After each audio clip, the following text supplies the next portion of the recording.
Атырау облысына қарасты Жангелдин ауылында елді елеңдеткен жағдай әлі күнге дейін көпшіліктің көңілін алаңдатып отыр. Бір үйден шыққан екі бірдей адам марқұм ерлі-зайыптының балалары Наурыз бен Мейрамгүлдің қайда екені белгісіз.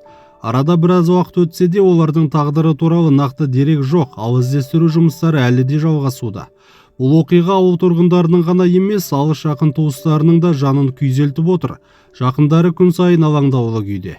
Үміт пен үрей аралас сезімде өмір сүріп жатыр. Себебі екі адамның бір мезетте із-түзсіз жоғалуы кез келген жанды ойландыратын ауыр жағдай. Оқиғаның мән-жайын анықтау барысында марқұм Мақсот Қарабалиннің туған қарындасы Әдемі Шалмағанбетованың Наурыз Мұқанғалиевпен соңғы хат алмасқаны белгілі болды. Бұл хаттарда Наурыз өз туыстарына наразылығын білдіріп, араласпауды өтінген. Хабарламалардың бірінде ол жақындарына былай деп жазған: арыз жазып елді дүрліктіріп не керек? Әркімнің өз басында жетіп артылатын проблемасы бар. Көмек көрсете алмасаңыздар да зиян келтірмеңіздерші. Бос әңгіме айтып, мысқылдап күлудің қажеті жоқ. Пайдадан гөрі зияндарыңыз көп болып тұр. Өз ата-анама өзім жауап беремін. Өз өмірім бар, үйлендім, тыныш өмір сүргім келеді. Бірақ жан-жақтан маза бермедіңіздер. Біресе банк іздейді, біресе полиция іздейді. Мұндай жағдайда өз туыстарымның дұшпанға айналғаны жаныма батады.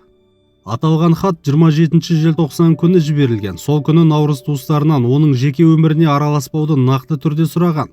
Бұл жазбалар қазір көп сұрақтың туындауына себеп болып отыр.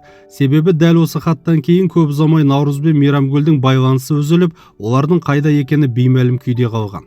Марқұмның інісі Шалқар Мұқанғалиевтің айтуынша, Наурыз ешқашан ата-анасына зиян келтіретін адам болмаған.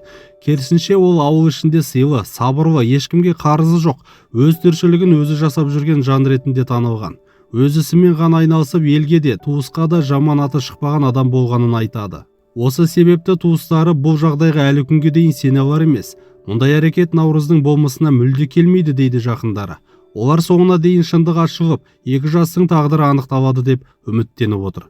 Қазіргі таңда бұл оқиға бойынша түрлі болжам айтылғанымен, ресми түрде нақты қорытынды жоқ. Ауыл халқы мен марқұмдардың туған туыстары тек бір нәрсені қалайды: белгісіздік аяқталып, ақиқаттың беті ашылса екен дейді. Видеоны соңына дейін қарағаныңыз үшін рахмет. Видеоға лайк басып, арнаға тіркеліп қойыңыз.